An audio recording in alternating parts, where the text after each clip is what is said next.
Hello, I'm Ramie. And I'm Beth. And this is Brother Knows Quest, the podcast where I, your host, introduce my sister to the wonderful world of tabletop role-playing games.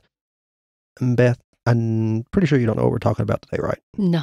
Okay, it's this. More Fate. This one's Fate of Cthulhu.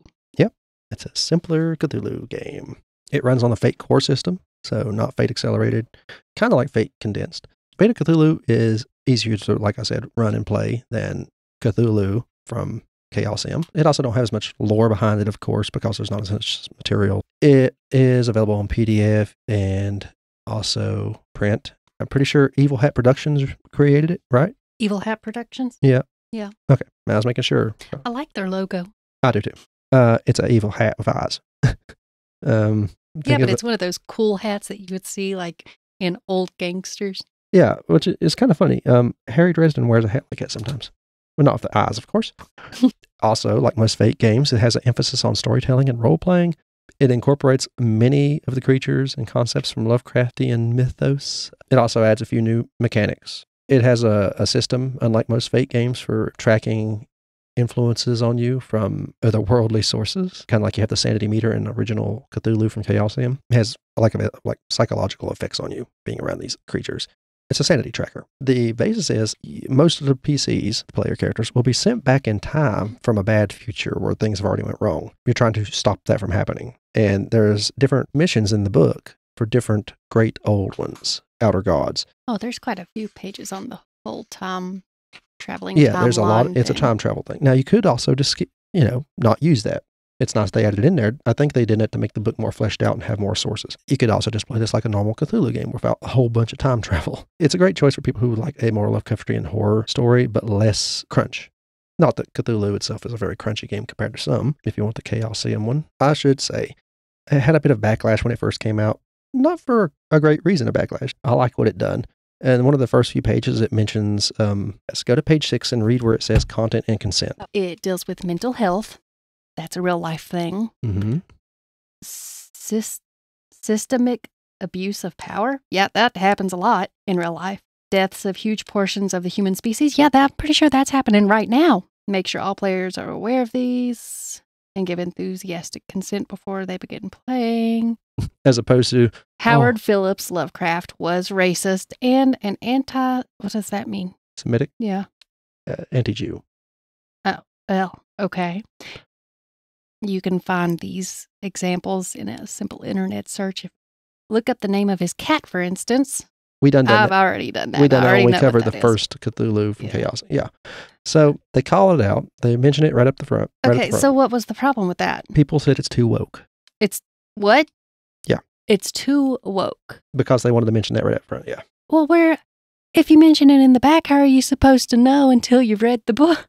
They would rather it not be mentioned at all, some people, apparently. Now, I'm not okay, so you're camp. supposed to not count anybody's feelings about these horrible topics. Yeah.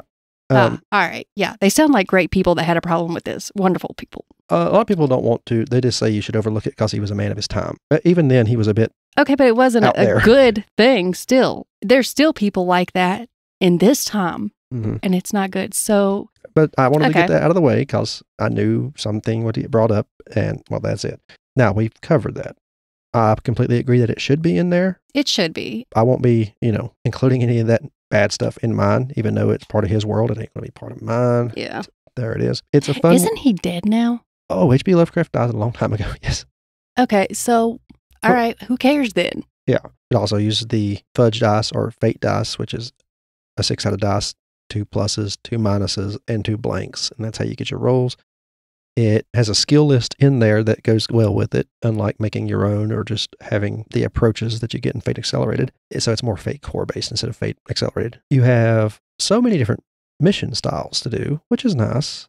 It's got so many. You don't normally get an RPG book with so many built-in adventures. And they have good rules laid out for each of them. They have a great character building situation. I don't want to go too deep into this one because if you know Cthulhu, you know Cthulhu. Yeah. The important part is it's got time travel more upfront than most of them. Now, not all. There's a lot of them do have time travel when it comes to Cthulhu stuff. It's a thing, but the fact that each mission is about a different outer god You don't want to do the same mission all the time, and you don't want to just change it. Each mission is different in its own way, not just the god at the end, or the outer god, or the great old ones. It is well set up to handle any Cthulhu-based, Lovecraftian-based story you want to do. It don't just go into the consent stuff, obviously. It goes into how to handle the sanity better, how to handle role-playing this kind of situation better than a normal blank slate Fate game would. I was surprised when they done it, to be perfectly honest. I bought it on a whim. I didn't really plan on playing it. But after looking through it, it seems like if I was going to play a Cthulhu game, it'd probably be this one, because I'm more familiar with Fate than the D100 system that Call of Cthulhu uses. And the books, they're only like $25. Now, I don't know about the PDF, but I will add that in the description below if you want to. It'll be an affiliate link from DriveThruRPG. And it should be quite a bit cheaper than the physical copy. Anything in there calls out to you? You're the one flipping through it right now. Dr. Sung. Something horrible happened to Dr. Sung. Formerly human-killing machine. Looks like he still is. Immense, tentacled, armed, and deadly, driven to destroy. Dr. Sung isn't in there anymore. Dr. Sung has a huge head coming from a very long neck that looks like a fleshy, gooey spider mixed with cyborg, maybe? Is how you would explain that? An abomination. Yeah, Dr. Sung don't look okay. See, I did not find Dr. Sung when I was flipping through. The blessed. They don't look blessed. No sense of self-preservation, unsettling gait and movements. They look like trolls. Zombie trolls. That's, yeah. The character options, I should probably mention those. You could be an investigator, survivor, someone who's already encountered the mythos and bears the scars. You could be an occultist, someone who's delved deeper into the forbidden knowledge. And you could be a bystander. Ordinary people who's drawn into this, which means you're probably not from the future like the other PCs. You get skills and stunts like Fate Core. It has optional rules for non-human characters. They have an Inuyasha character in here. Oh. The Faceless Mother. Oh, yeah, I remember that. Wasn't it? The one that was forced by Shishimaru to... Yeah, I don't know if that's what she was called, but that's what she was. I'm pretty sure it was what she was called. Oh, no, she does not look like this. Oh. This looks like a big green deformed tarantula. There's a bunch of timelines in here for depending on, what you do. It shows you how things went wrong in history and what the people can do to fix it that you're playing as. Mm-hmm. That's handy. It don't just leave you blind to make a story, which you could easily do if you want to. But it's a good starting point for someone who wants to learn. Yeah. What are some of the outer gods that you could take on? They are a list of them. There's Cthulhu, of course. It'd probably be in the very beginning. It'll tell you, like, each chapter, like, the rise of this, the rise of that. Dagon? Dagon. Or is that how it's pronounced? Dagon? What is that? There's 113. You don't have to go to it. Read the other ones before you start flipping again. Shub. I'm not reading that. It's in the book. It's safe. No. I don't know how he came up with the name. But I do. It's because he's racist. Was racist. Well, I don't know if he is, if there's an afterlife. It looks like a tree that's moving with eyes. Yeah. He really liked spiders, didn't he? I think he really hated them. He read about stuff that terrified him. Ah, okay. Well, then he was afraid of spiders because a lot of these are spidery looking things. Let's see here. You can see how it would cause people to go mad getting near these things. I don't even know how to say that. Nyarlathotep? Nyarlathotep? I'm not pronouncing that correctly either, but I know it's an Egyptian sound. Oh, that's the one I played Call of Cthulhu way back when, one time, and that's the one I was taking on. And everybody died but me. Oh, yeah, it's definitely Egyptian. There's more spiders, too. King in yellow. Oh, he's a great one as well. Let's go see what he looks like. He's yellow. I would assume.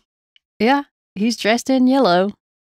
And he's dead. They made him into an SCP. You know the SCP Foundation on YouTube? No. Okay, I'll send you some links to that. They made an RPG about that. I'll get into it soon.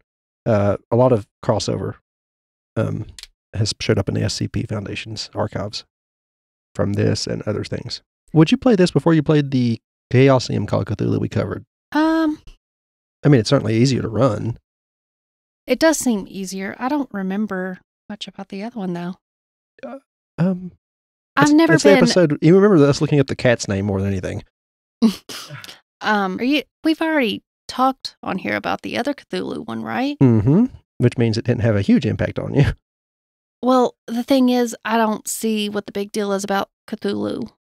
It's A lot of people like horror that's beyond but this our one, horror.